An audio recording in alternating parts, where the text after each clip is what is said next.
Bonjour à tous. J'attends quelques secondes que les participants rentrent dans la salle virtuelle.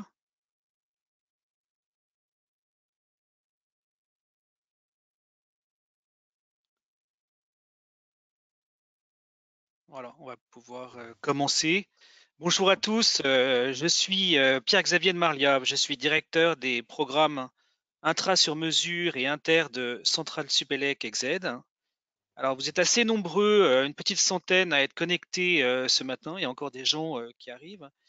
Et nous sommes ravis de vous retrouver après cette période de vacances qui, j'espère, a été profitable pour vous tous. Vous êtes présents ce matin car vous voulez en savoir plus sur une question que chacun peut se poser à un moment ou à un autre.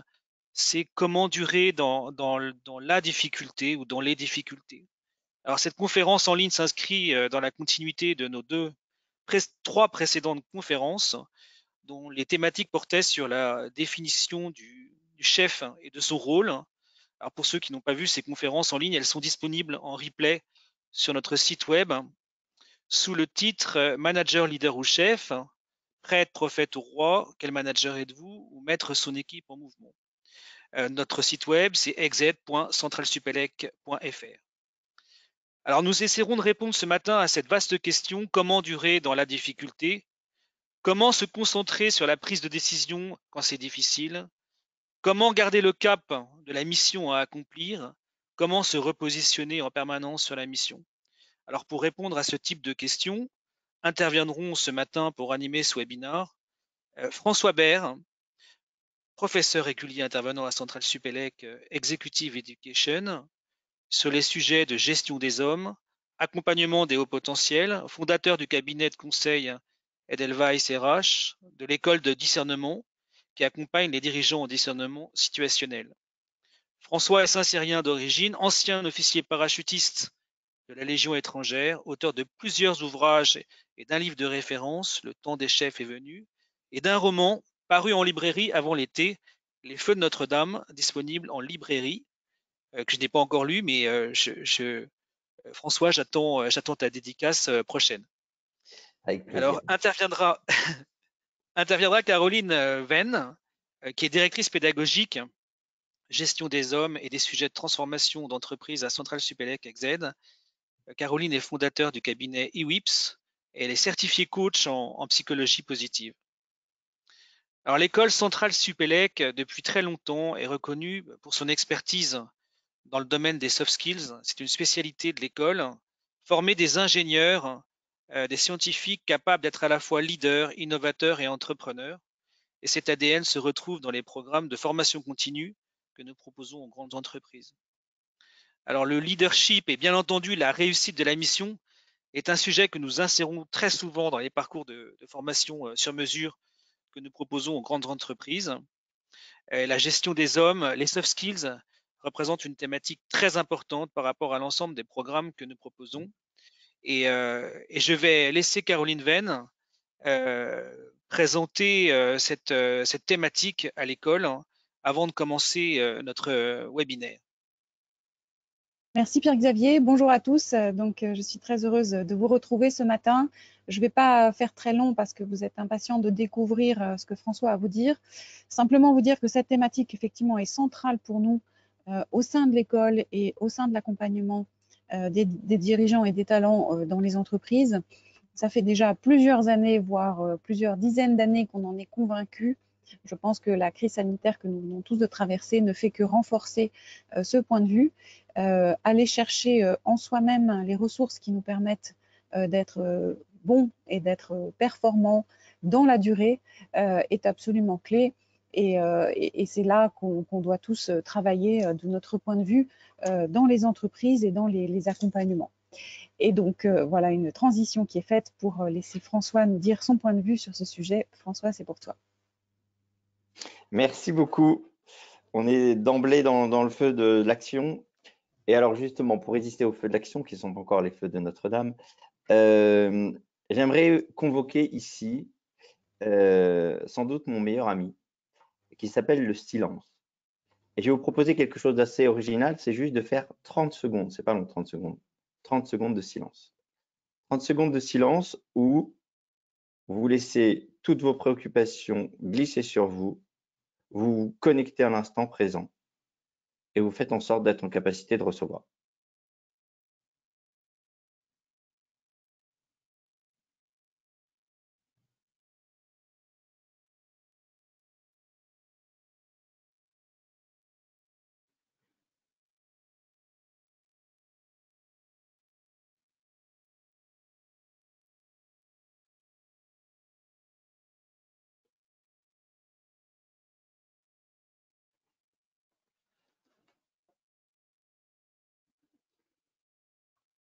Juste 30 secondes, ouais. On était juste sur 30 secondes. Là où j'insiste d'emblée, où je veux d'emblée commencer les choses sur cet axe-là, c'est qu'on peut aborder les crises de toutes les façons possibles si on ne sait pas d'abord configurer à l'intérieur pour être en capacité de les absorber et de les gérer, on est forcément dans une quête vaine. On ne peut pas considérer qu'on est dans un axe durable si dès le départ on est désaxé. Et on ne peut se réaxer que si on fait entrer en soi le règne du silence. On verra à quel point tout à l'heure le règne du silence rime avec le règne de l'évidence. Comme toujours, j'aime bien connecter un peu le propos chaque fois sur une anecdote. Quand j'étais officier en école d'application, donc c'est le choix qu'on fait juste après la grande école, celui qui dirigeait l'école d'application de l'infanterie à Montpellier à l'époque, certains peut-être l'ont connu, était une figure haute en couleur, décédé, hélas, il y a déjà une quinzaine d'années, qui était le général Poulet. Pour ceux qui l'ont connu, c'est quelqu'un qui a commandé une compagnie à Kolwezi, donc la dernière opération aéroportée du 2e REP au Katanga, au Zaïre, en 78. Ce général, qui était très obsédé par le sujet justement du commandement, nous raconte cette anecdote. Il nous dit, un jour, pleine guerre, section est au combat, chef de section se fait tuer, chef de section donc mort, l'adjoint prend le relais, il se fait tuer à son tour, le premier sous-officier prend le relais, se fait tuer, le deuxième également, etc. On se retrouve très vite dans une configuration où il va rester que 3 personnes, c'est-à-dire 2 premières classes, vraiment le soldat, et un caporal qui était première classe la veille, qui vient tout juste de passer. Et le voilà qui du coup se tortille un peu parce qu'il sent bien qu'il n'est pas forcément légitime, c'était ses camarades de la veille, il ne voit pas ce qu'il pourrait faire, etc. Et à ce moment crucial, à la pointe de la difficulté, ses 2 petits camarades se tournent vers lui et lui disent « Fous-nous la paix, commande. Fous-nous la paix, commande. » C'est une bonne manière pour moi de lancer le ton en mettant, vous voyez, c'est intéressant, « Fous-nous la paix », c'est pas pour rien que la formule est de circonstance. La paix vient de ce que quelqu'un commande. La paix vient de ce que quelqu'un fait cet effort pour les autres, qui n'est pas une logique de privilège, mais une logique de service, de donner de cette vision égrenée, morcelée, au fur et à mesure que les difficultés commencent et s'enflent. Voilà. On va donc commencer ce déroulé sur ce qui va permettre précisément à un chef de pouvoir donner à un collectif une possibilité de durer dans la difficulté. Et pour lancer les choses, je vais vous interroger justement sur cette notion même de cette capacité à entraîner, qu'on résume aujourd'hui par la thématique de leader. Qu'est-ce qu'un leader selon vous? On va lancer le premier sondage. D'après vous, c'est quoi un leader?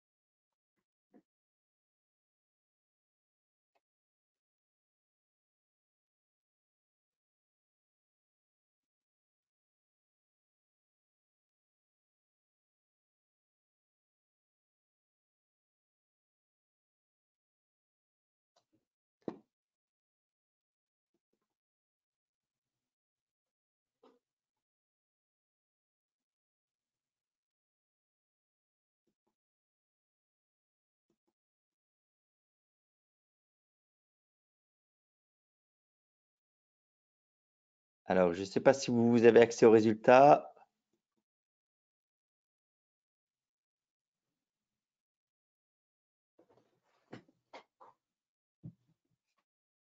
Est-ce que les résultats sont visibles et ils ne le sont pas pour moi là actuellement? Alors oui, oui, on voit les résultats. On voit l'écran de sondage. Oui, Donc, on a 29% de votants qui ont répondu celui qui donne envie, oui. 3% celui qui a du charisme et 68% celui qui connaît la direction. Ah, ça c'est bien. Je ne suis pas toujours pour valider les choses de manière démocratique, mais là, pour une fois, ça va dans le bon sens. Voilà. Donc là, effectivement, merci de votre participation. L'idée, hein, bien évidemment, tout concourt et effectivement, un leader est aussi celui qui donne envie. Et effectivement, quand on prend historiquement le terme de leader, celui qui entraîne, il y a nécessairement de cette notion-là.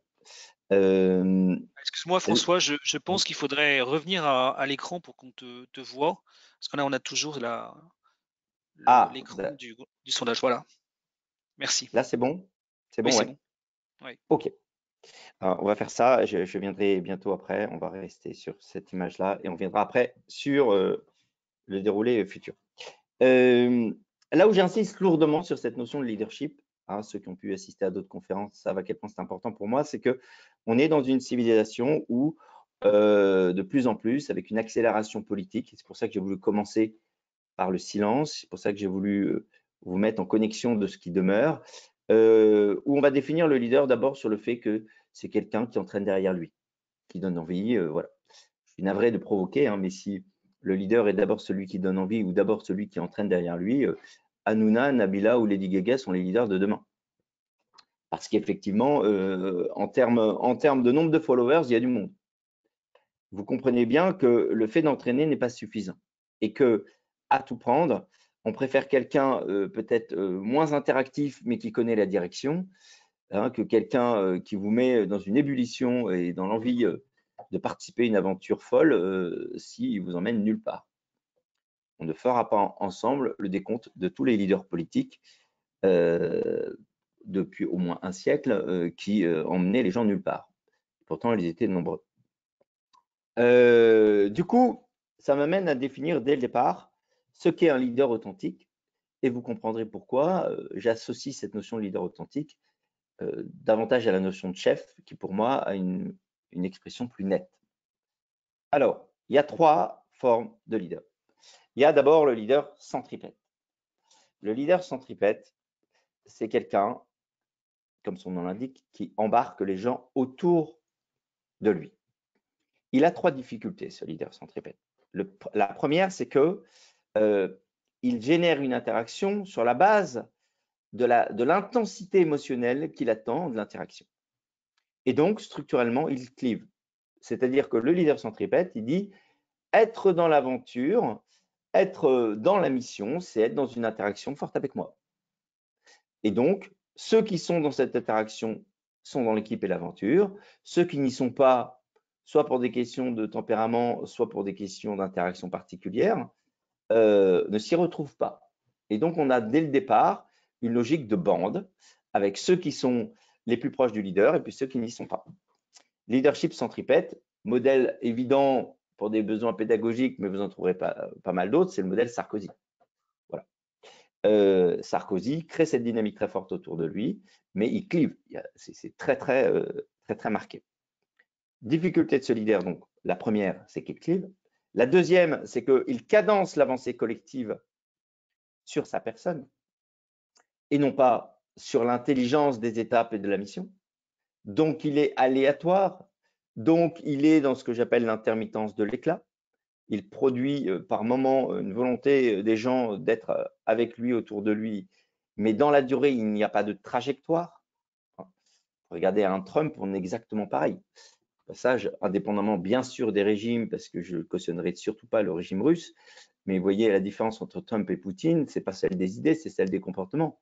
Il y en a un qui est très intermittent, qui va dans tous les sens, là où l'autre a beaucoup plus de suite dans les idées, avec encore une fois des moyens qui ne sont pas toujours louables. Mais il y a une trajectoire.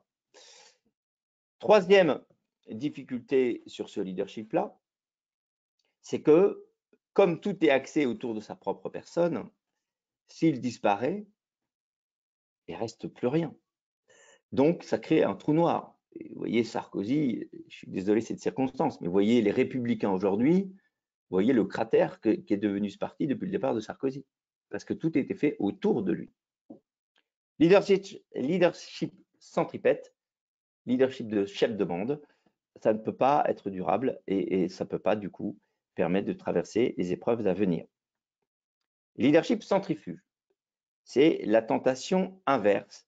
Et je suis navré de le dire aussi, c'est la tentation que je trouve de plus en plus manifestée par ce qu'on appelle le leader coach. Qu'un leader soit capable de prendre soin de ses gars, c'est une évidence, de ses personnels, mais qu'il ne se mette que dans cette posture-là, ça donne ça. Ça donne quelqu'un qui va s'auto-disperser et qui, dans la difficulté, ne pourra pas résister aux forces centrifuges, tel celui qui subit un écartèlement du désir de satisfaire chacun. Modèle d'évidence, Hollande. Celui qui a voulu plaire à tout le monde et qui a fini en décevant et en étant du coup détesté de tout le monde. Planter ce paradigme-là, c'est encore une fois la volonté d'axer le leadership sur la relation et ça ne peut pas être durable. Comment on axe du coup le leadership durablement? Ce ne sera jamais ni sur la relation ni sur la loi.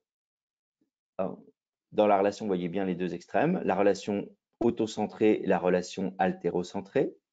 Le bon centrage, c'est celui de la mission. Et donc, ça nous donne cette troisième forme de leadership qui est le leadership authentique, qui est le leadership centriforce. Centrifuge autour de la mission.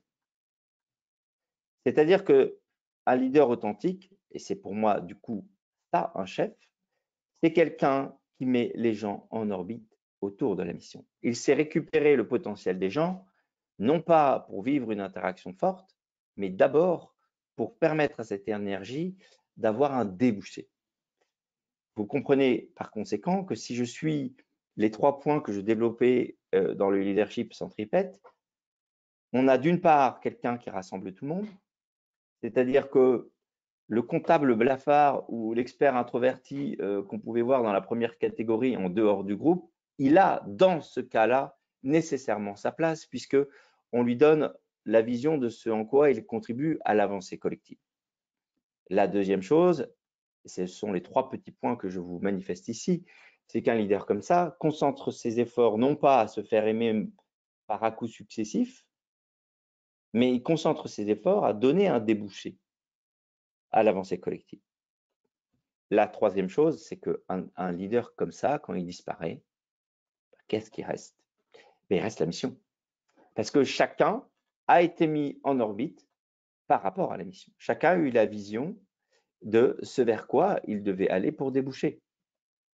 Et donc, c'est durable.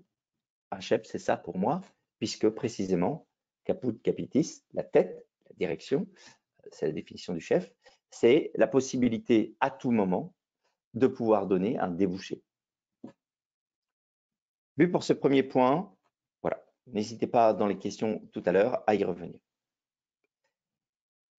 J'aimerais traduire cette notion-là de mode de leadership autour de la mission dans le rapport au temps.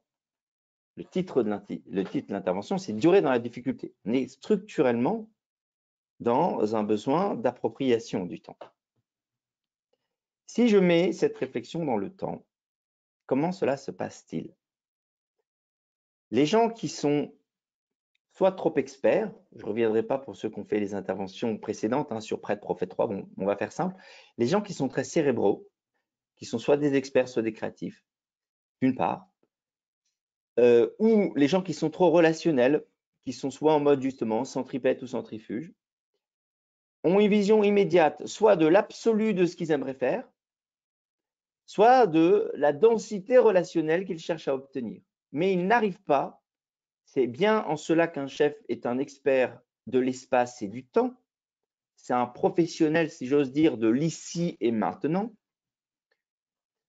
Les cérébraux et les relationnels n'arrivent pas à traduire leur désir d'intensité dans le temps bousculé. Et du coup, il se rassure par un petit truc magique sur le papier, mais peu réaliste dans la réalité, c'est un peu redondant, je m'en excuse, qui est le plan. C'est-à-dire qu'en fait, la tentation, c'est quoi? C'est à T0 de convoquer le réel jusqu'à T12. Le plan a quelque chose d'extrêmement rassurant. Pour les cérébraux, parce qu'en fait, c'est l'occasion de produire quelque chose. Quelqu'un qui est très cérébral, il sent sa légitimité exister par une production. Et donc, le plan est une production rassurante. Et de l'autre côté, chez les relationnels, c'est une manière, exactement comme un commercial a besoin d'un cadencement de chiffres pour pouvoir mesurer son activité. Pour des relationnels, voilà, c'est une manière de se rassurer en enfermant le temps futur sur une cadence pré-réglée. La réalité, c'est que comme disent les militaires, le premier mort de la guerre, c'est le plan. Et que ça ne se passe jamais comme prévu. Ce rapport au temps a bien donc une double difficulté. D'une part, ça cale la vision de T0 sur T12 avec cet espoir insensé de croire que le réel va docilement se rendre à la convocation de la vision du temps T0. Le problème, c'est que le réel, il fait un peu comme les Allemands avec la ligne Maginot. Quand ils voient quelque chose de trop sophistiqué, qui est un pur résultat de la pensée, il contourne, il en fait un peu qu'à sa tête. Voilà. Donc le réel contourne les plans magiques comme la ligne Maginot. Passage intéressant de voir quand justement quelqu'un de très planificateur ne sait pas se remettre en question, comment il va chercher à prouver que la faute vient d'ailleurs. Il va y avoir un premier plan qui va mourir, un deuxième plan qui va remourir, un troisième plan qui va remourir, et bien on va finir par prouver par un système de reporting sophistiqué que c'est la faute des exécutants du plan et non pas du plan. Voilà. Je pense comme ça, mais juste par provoque un peu au pass sanitaire, la volonté de dire que c'est la faute de certains si la situation est terrible parce que tout avait été tellement bien prévu depuis le début. Voilà. Vu le rapport au temps, si vous prenez un rapport au temps, il y a une deuxième difficulté, au passage, je le dis en termes de motivation, c'est de croire, et c'est la velléité des gens qui sont trop sophistiqués au lieu d'être trop présents, vaut mieux être trop présent dans l'action que trop dans la performance mentale, c'est de croire que quelqu'un va se motiver le matin à être la case B18 ou C32 dans un plan parfait. On n'avance pas parce qu'on a compris, on avance parce qu'on a envie.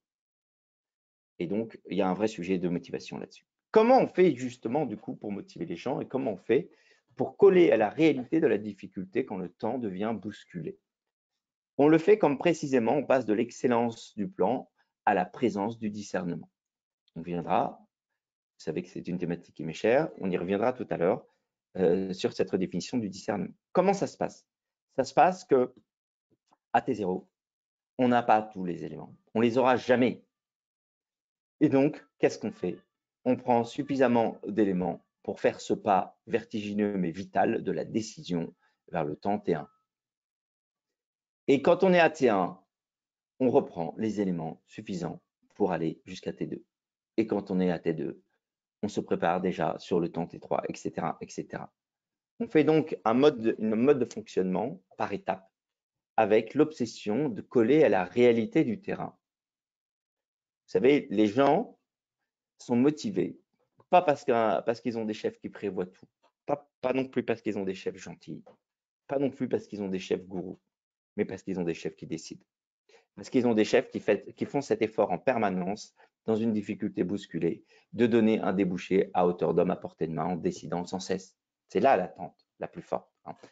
Souvent pour provoquer, quand je vois qu'on essaye maintenant de mettre beaucoup d'humains périphériques dans des organisations très rigides, moi j'appelle ça le massage de crampes.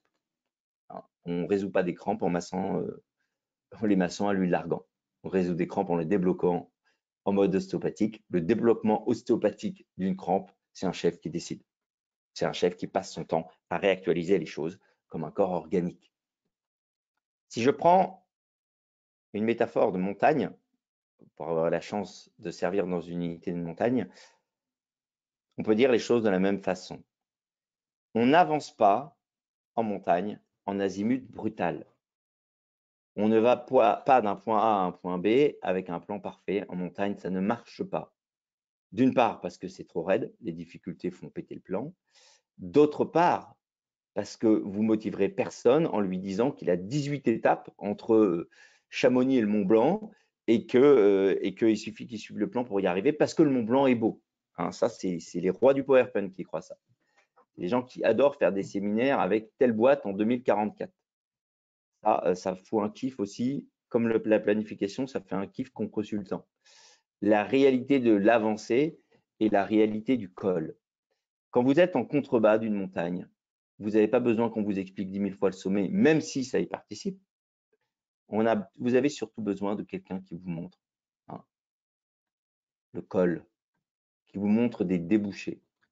Et le col, c'est quelque chose, bien évidemment, on peut préparer par la carte, mais le col, c'est quelque chose que vous voyez, encore une fois, à hauteur d'homme, à portée de main. Vous le voyez de manière intermédiaire.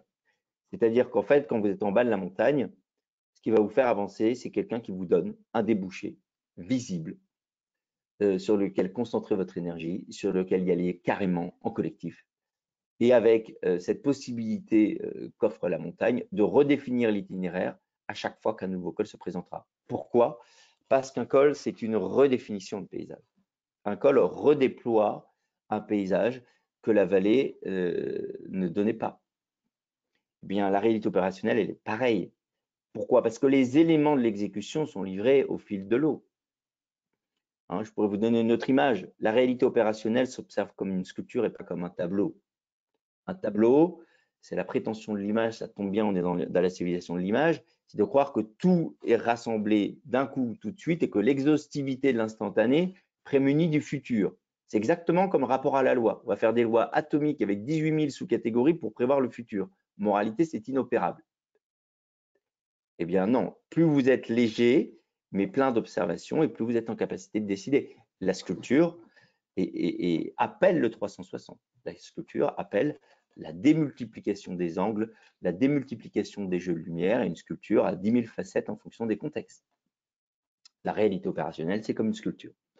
Donc, voyez bien que si on traduit en rapport au temps, l'obsession, ce n'est pas de suivre un plan. L'obsession, c'est de sans cesse avoir cette écoute contextuelle qui permet d'aller de point en point pour traverser les difficultés.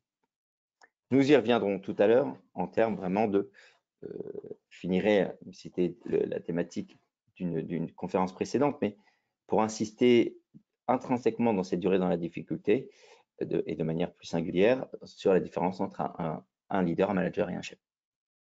Alors, j'aimerais qu'on passe à l'étape d'après, deuxième partie de mon propos. On a vu qu'est-ce qu'un leader. Deuxième partie, réflexion fondamentale qui est la différence entre le sens et l'intelligence de la mission. Le sens de la mission, c'est quelque chose de très moral et de très utile. En tant qu'ancien officier de Légion, je ne vais pas dire le contraire. Il y a un article dans le Code d'honneur du légionnaire qui est vital, qui s'appelle « La mission est sacrée, tu l'exécutes jusqu'au bout, à tout prix ». Ce qui a été remanié parfois, parce que parfois certains légionnaires avaient tendance à couper l'ennemi en apéricube sur le principe du à tout prix. Donc on a mis la mission est sacrée, tu l'exécutes jusqu'au bout, dans le respect des lois, des coutumes de la guerre, des conventions internationales, et si besoin pleurer de ta vie. Voilà. Au-delà du sourire, profondément, il y a un attachement moral à la mission qui est une qualité réelle et qui est d'autant plus importante quand on est sur le premier niveau de l'exécution. Plus on va monter dans l'exécution, plus il y a une sorte de lâcheté à se cacher derrière un attachement purement moral à la mission pour se refuser le devoir de discerner. Exemple, pour ceux qui le connaissent, c'est le débat, le conflit intérieur du chef anglais du pont de la rivière Kwai. Dans le pont de la rivière Kwai, hein, donc pour ceux qui ne connaissent pas, c'est des prisonniers anglais, même si prisonnier anglais, c'est un peu une tautologie, mais des prisonniers anglais qui se retrouvent en Birmanie et qui, étant profondément inoccupés, ont la bonne idée, grâce à leur chef, de construire un pont puisqu'il n'y a pas d'enjeu stratégique, ni tactique d'ailleurs, que ça permet encore une fois de donner au collectif plutôt que de se laisser crever un débouché, et que ça donne enfin au chef anglais la possibilité de négocier avec le chef japonais. Jusque-là, tout va bien. Sauf que au moment où le pont est en train d'être achevé, œuvre collective majeure, changement brutal de contexte, les Anglais reviennent en Birmanie et le pont devient un objectif stratégique. Et donc, il faut faire péter le pont. Vous avez là le débat cruel, crucial de ce chef qui a donné tous pour le pont, mais qui comprend que son pont devient désormais un obstacle. On est, vous voyez bien, dans ce devoir et cette difficulté d'un chef, dans cette difficulté qui a comme nature profonde de sans cesse changer, de devoir réorienter l'action, risque de sacrifier cet édifice collectif. Que de microcosmes ou que de groupes identifiés se réfugient derrière une pseudo-appartenance en incantant certaines thématiques marginales parce qu'ils refusent le devoir de se repositionner sur le combat nouveau. C'est le conflit entre le sens et l'intelligence de la mission. Un chef, à partir du moment où il a la responsabilité d'amener le collectif vers un débouché, a le devoir de sans cesse se repositionner par intelligence de la mission sur le sujet nouveau, sur le sujet futur. Il ne peut pas se cacher derrière l'appartenance. Vous savez, les échanges de sang, frères de sang à la vie, à la mort, tatoués forever. Il ne peut pas se cacher derrière cette appartenance-là pour refuser le devoir de discerner. Il y a eu beaucoup comme ça, de groupes qui sont définitivement marginalisés, à tous les niveaux d'ailleurs, parce qu'il y avait ce refus-là. Ça m'amène à vous donner un deuxième point sur cette partie, puis on passera à l'essentiel de notre réflexion sur le troisième point. L'essentiel de cette partie sur, je surveille le temps en même temps, le côté, vous comprenez bien que c'est lié, j'insiste là-dessus, le caractère relatif et évolutif du métier et de la matière opérationnelle d'un chef. C'est-à-dire que, passage, c'est intéressant. Pourquoi il y a eu, quand vous regardez en termes d'historique, en Occident, une distinction du spirituel et du temporel assez vite, c'est précisément la prise de conscience qu'il y avait une différence entre la gestion de l'absolu spirituel, qui ne souffrait aucun écart, et du relatif temporel. Et qu'un certain Saint-Rémy, qui était une sorte de rempart au moment où il y avait des barbares de partout, a fait le choix de prendre le barbare le moins sauvage de tous parce qu'il savait que la décision temporelle devait être prise par quelqu'un qui était dans cette relativité-là. Là où il aurait pu garder un pouvoir autocratique et théocratique d'ailleurs. Réflexion qu'on a et réflexion qui nous amène du coup à voir comment, si je le traduis en termes opérationnels dans les entreprises, il y a un devoir de se démouler de certaines valeurs affichées qui parfois sont des prétextes à agir n'importe comment pour précisément repositionner les choses dans une éthique comportementale qui est celle justement d'un discernement du caractère évolutif et relatif des choses. Quand vous réfléchissez toujours par rapport à ça, pareil, j'ai un exemple que je provoque volontairement quand on voit aujourd'hui les tensions géopolitiques qu'on peut connaître. Faut-il s'allier avec la Turquie? Je n'ai pas la réponse. Mais ce que je peux vous dire, c'est que la réponse est différente entre aujourd'hui et du temps de François Ier. Voilà. Aujourd'hui, la question se pose légitimement avec les tensions qu'il y a entre la Turquie et la Grèce, par exemple. Mais du temps de François Ier, quand on est encerclé par Charles Quint des Flandres aux Pyrénées, sans la Turquie, on est cuit. Et donc l'alliance avec la Turquie devient une priorité. Et Soliman le Magnifique en a été l'opportunité. Voilà. Faut-il intervenir en Libye? Après l'attentat de Lockerbie, ça pouvait se défendre. Tel que ça a été fait il y a plusieurs années, je ne suis pas certain.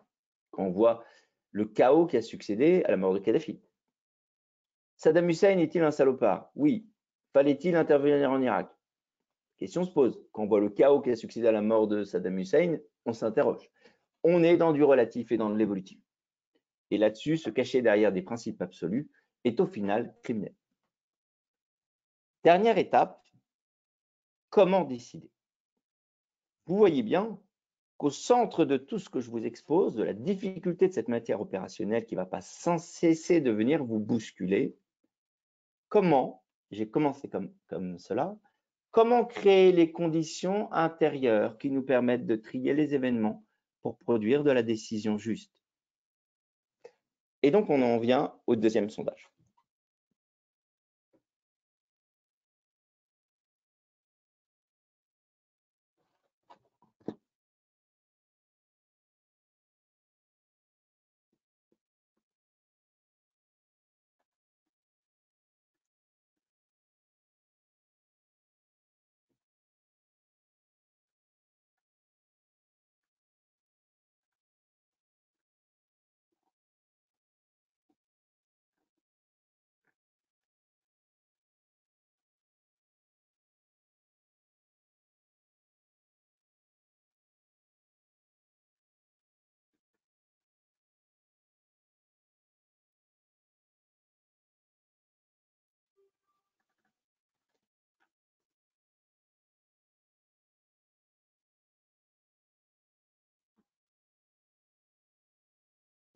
Donc, pareil, hein, dites-moi quand le résultat, le système GoWebinar ne me permet pas de voir les résultats du sondage. Donc, quand c'est bon, vous me dites.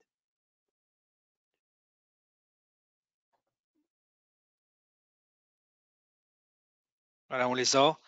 Oui. Les résultats, donc 39%, donc un raisonnement, 9% une certitude, 0% un fantasme, 12% un consensus et 39% une évidence, donc au même résultat qu'un raisonnement, 39%. Bon, très bien. Bon, on a une population qui pense bien aujourd'hui. Quand je dis pense bien, c'est pas qu'elle a des bonnes idées, c'est qu'elle a un bon mode de raisonnement, justement. Mais à propos de raisonnement, et c'est là qu'on y vient, merci pour ça, c'est bon. Est-ce que l'écran réapparaît? Oui. Hop, voilà. Oui, ton écran réapparaît, c'est bon. Bon, parfait, merci beaucoup.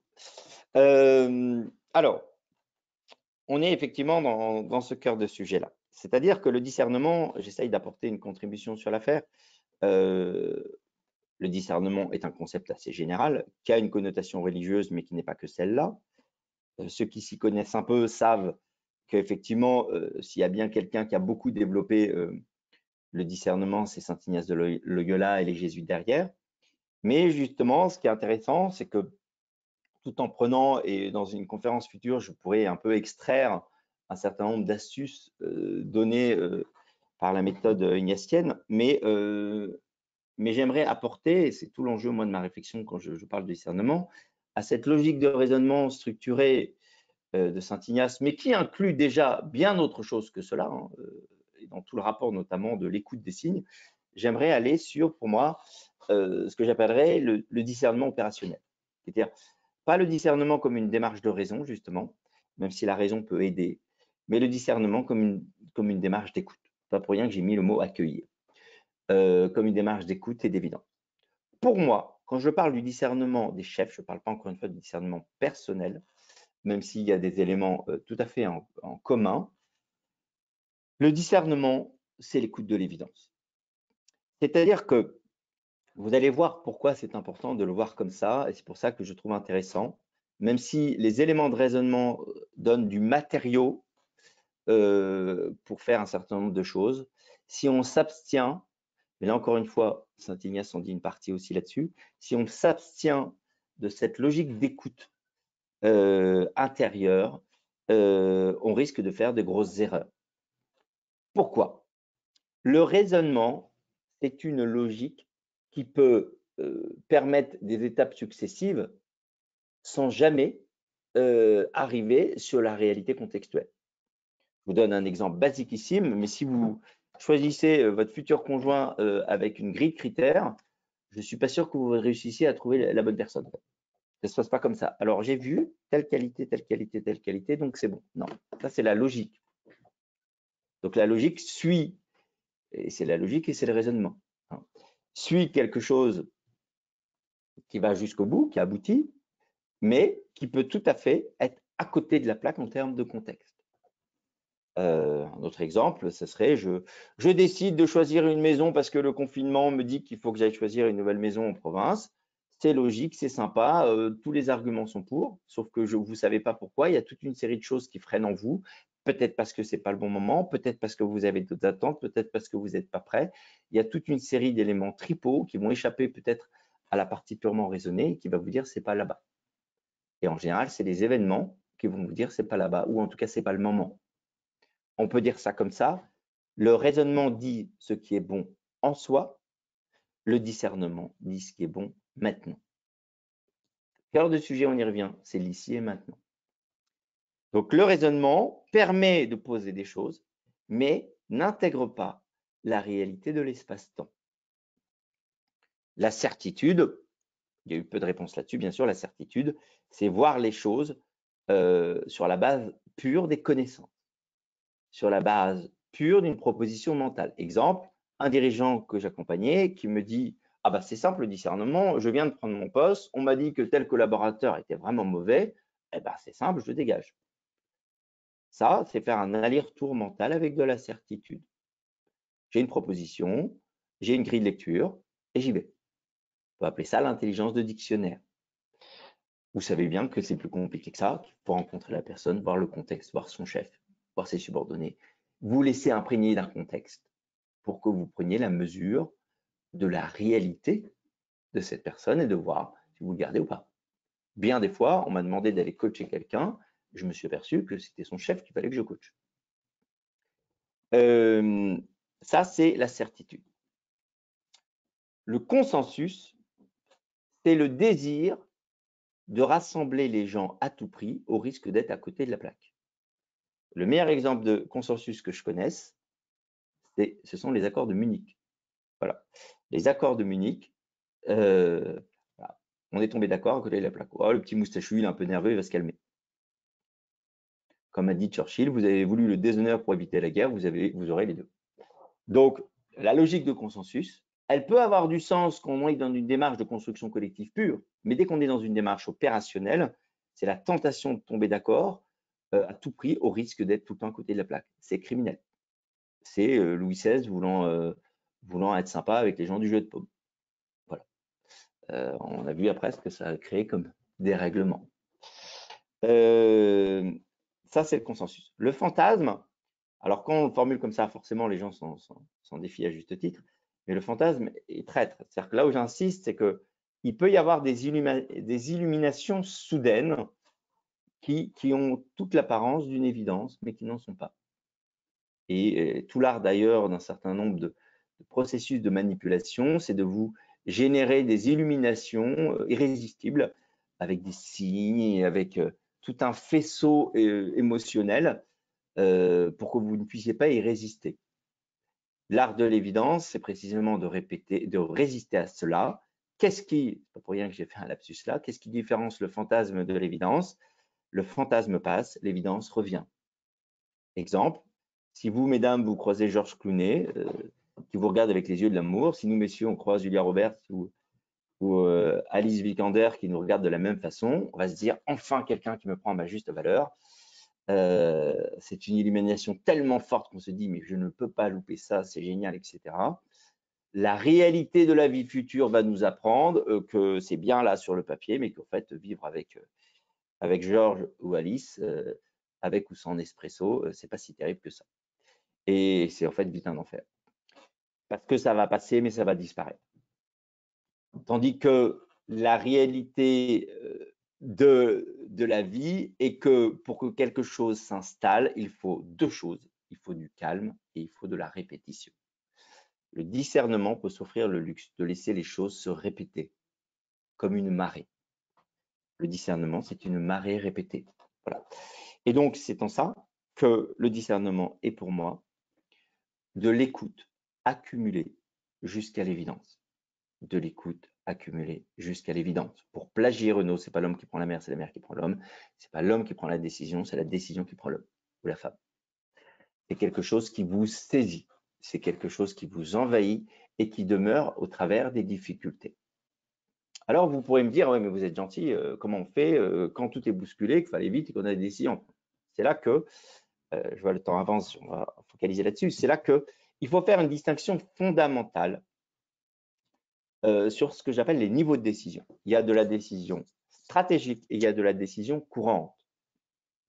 La décision stratégique doit prendre un certain temps, sauf accélération soudaine où il n'y a pas le choix. Mais de manière générale, les décisions stratégiques de votre vie, il faut lui laisser le temps. La décision courante, elle doit être prise rapidement, donc elle fonctionne avec des rythmes différents. Comment ça se passe? Premier sujet, c'est pour vous de distinguer les deux. Parce que bien souvent, il y a des gens qui sont soit des Lucky Luke de la décision, qui décident vite tout le temps sur tout, donc ils font des erreurs majeures au niveau stratégique, ils n'arrêtent pas d'essayer de rattraper le coup où ils passent en force. Soit qui sont tellement obsédés de bien décider qu'ils décident jamais. Comment vous résolvez le problème? En vous posant cette question très simple. Est-ce qu'une non-décision de ma part a des conséquences immédiates? Est-ce qu'une non-décision de ma part a des conséquences immédiates? De là, vous triez. Décision stratégique, mettez-moi ça en chambre de faisanderie. Laissez faisander la viande. Pour les végétariens, mettez-moi ça en fruiterie, laissez tomber le fruit mûr dans la main. Mais il faut que la décision vienne à vous. Comme la sculpture vous livrera ses merveilles et ses trésors parce que vous aurez pris le temps de faire le tour. Laissez les choses se décanter. Sur la décision courante, comment ça se passe? Il faut acter le fait, et ça va beaucoup vous rassurer typiquement dans ce rapport au temps, qu'il n'existe pas de décision parfaite. Une décision parfaite en embuscade, c'est une décision où tout le monde est mort, parce qu'on a mis trop de temps à la prendre. Donc, en décision courante, rapide, il faut partir du principe qu'une décision n'est pas parfaite, qu'elle est un point dans une trajectoire, qu'on évolue donc un comportement sur une trajectoire et surtout pas sur le point, et que surtout, ce sera l'exécution qui fera de la décision quelque chose de potable.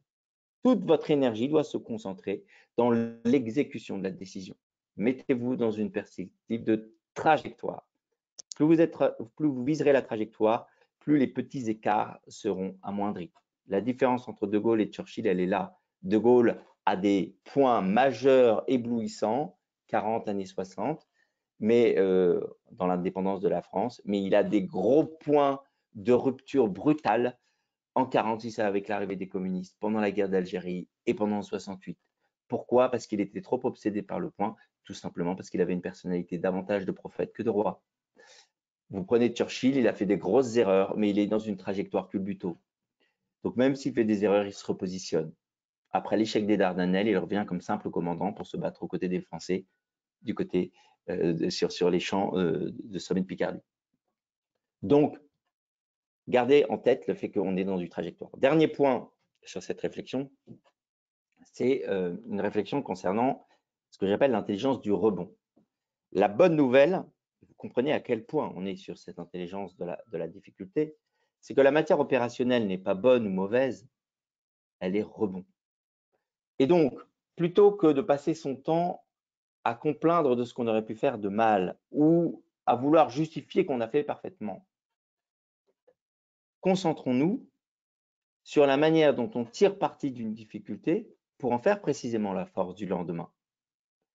Quand Guillaume le Conquérant a pris l'Angleterre, ce qui a fait dire à Napoléon que les Anglais étaient une colonie française qui avait mal tourné, ça c'est juste pour finir de provoquer sur nos amis les Anglais, mais quand Guillaume le Conquérant a conquis l'Angleterre, il a débarqué et il est tombé, il a fait une grosse chute. Et dans cette époque très superstitieuse, il y a une grande bronca dans toute l'armée normande qui s'est dit c'est un mauvais signe.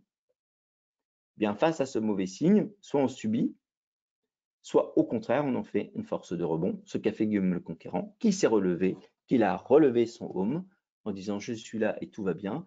Et la manière dont on se relève de cette chute donne le ton de la manière dont on va gagner la guerre qui s'annonce. Voilà.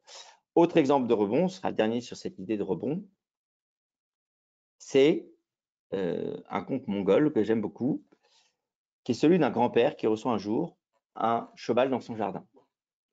Tout le monde lui dit, méfie-toi, ça vient de la montagne, ne t'en occupe pas. Il s'est dit, danger ou pas qu'importe, je vais m'occuper de ce cheval et on verra ce qu'il donnera derrière. Il s'occupe de ce cheval, sauf que 2 mois plus tard, le cheval se fait la malle, il s'en va. Tout le monde ricane et tout le monde lui dit, tu vois, tu as perdu ton temps, t'es ridicule, tu aurais dû nous écouter. Il lui dit, temps perdu ou pas qu'importe, j'ai dressé ce cheval et je vais continuer. 4 mois plus tard, le cheval revient de la montagne avec 5 copains. Il a 6 chevaux. On lui dit, ah, quelle chance tu as. Chance ou pas chance, n'importe. J'ai semé, je moissonne, j'ai 6 chevaux et je vais m'en occuper. 4 mois plus tard, son fils, montant un de ses chevaux, se fracasse la jambe. Tout le monde lui dit, ah, tu vois, on t'avait bien dit, tout ce qui vient de la montagne est dangereux, tu aurais dû nous écouter.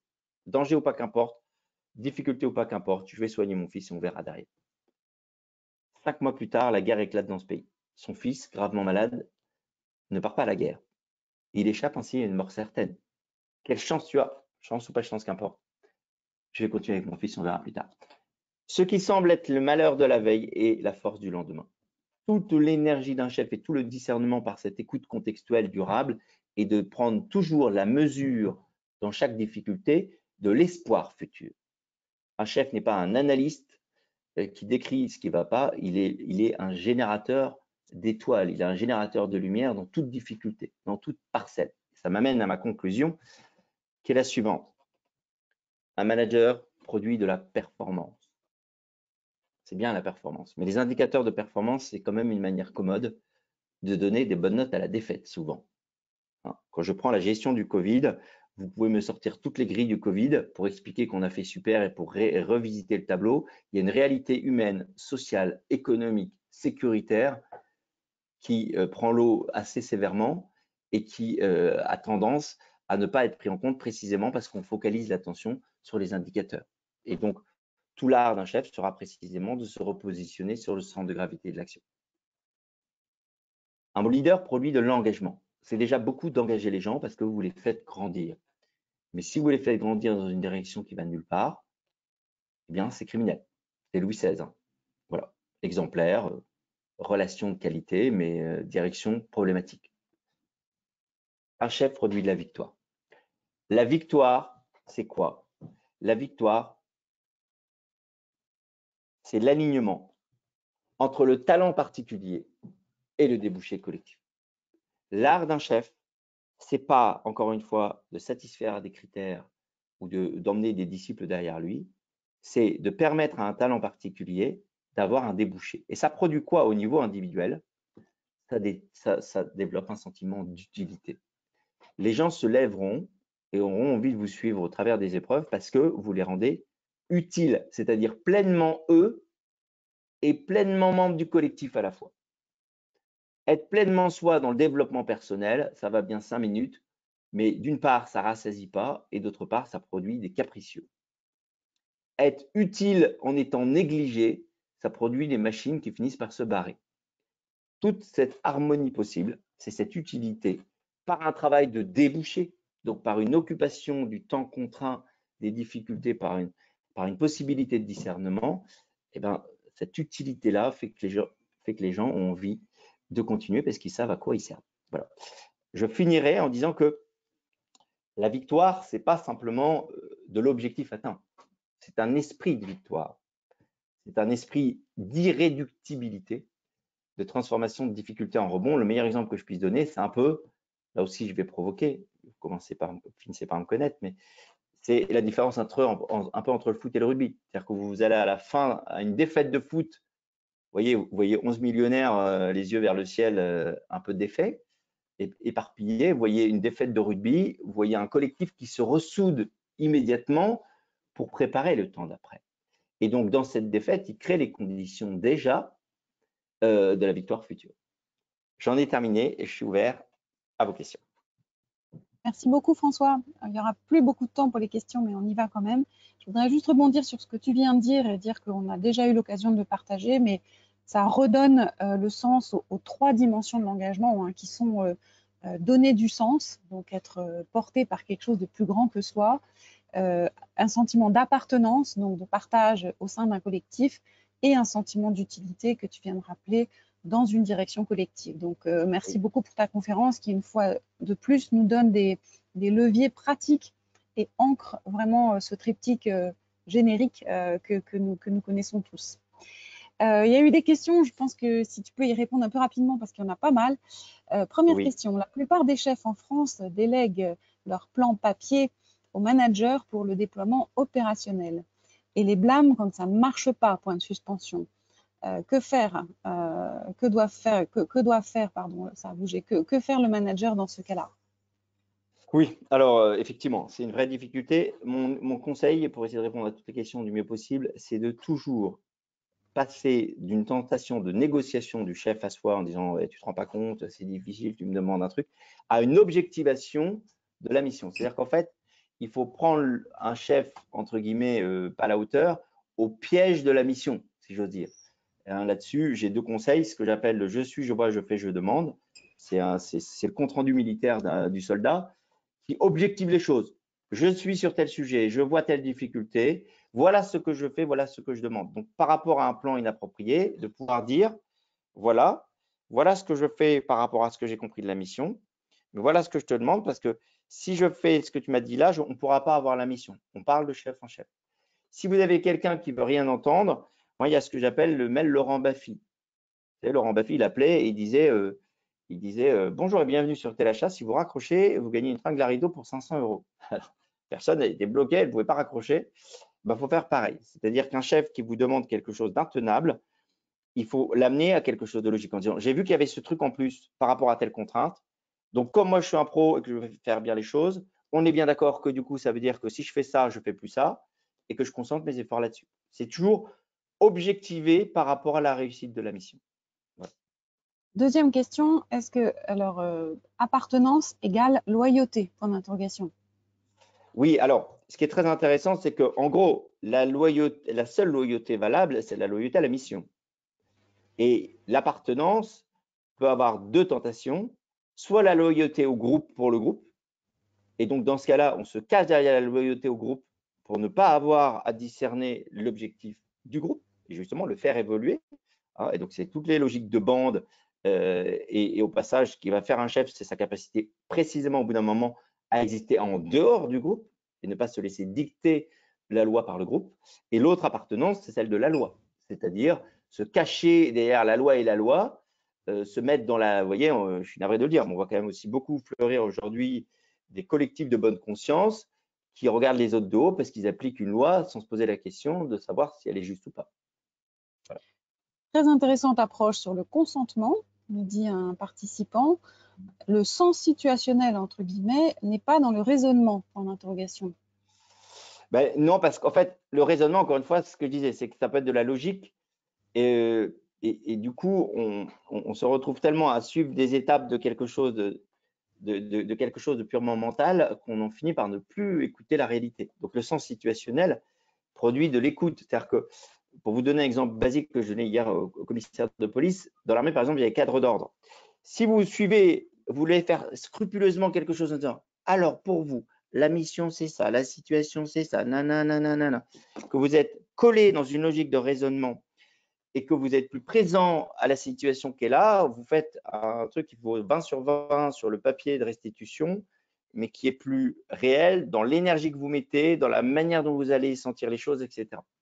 Donc, plus vous êtes les deux yeux ouverts, deux oreilles ouvertes pour choper ce qui se passe, plus votre parole sera juste plutôt que de suivre un raisonnement. Et enfin, quid de la non prise en compte de ses propres biais cognitifs liés à l'expérience, basés sur le passé et non sur le nouveau contexte, par exemple, dans ce que tu appelles l'évidence? Alors, bien sûr qu'il y a plein de biais cognitifs. C'est pour ça que là, vous avez une parcelle, je vous amène à une autre conférence sur manager, leader ou chef, c'est que précisément la personnalité a des biais différents dès le départ. Donc ça, c'est très clair. C'est-à-dire quelqu'un qui est très relationnel, sa quête profonde intime, c'est que ça se passe bien, qu'il y ait une vie harmonique du groupe. Ou s'il est plutôt des relationnels chasseur, dans la vente, la conviction.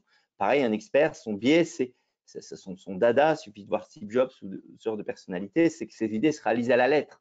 Donc, on va biaiser forcément la décision par rapport à cette attente de départ. Donc ça, c'est une première chose à prendre en compte. On est d'accord.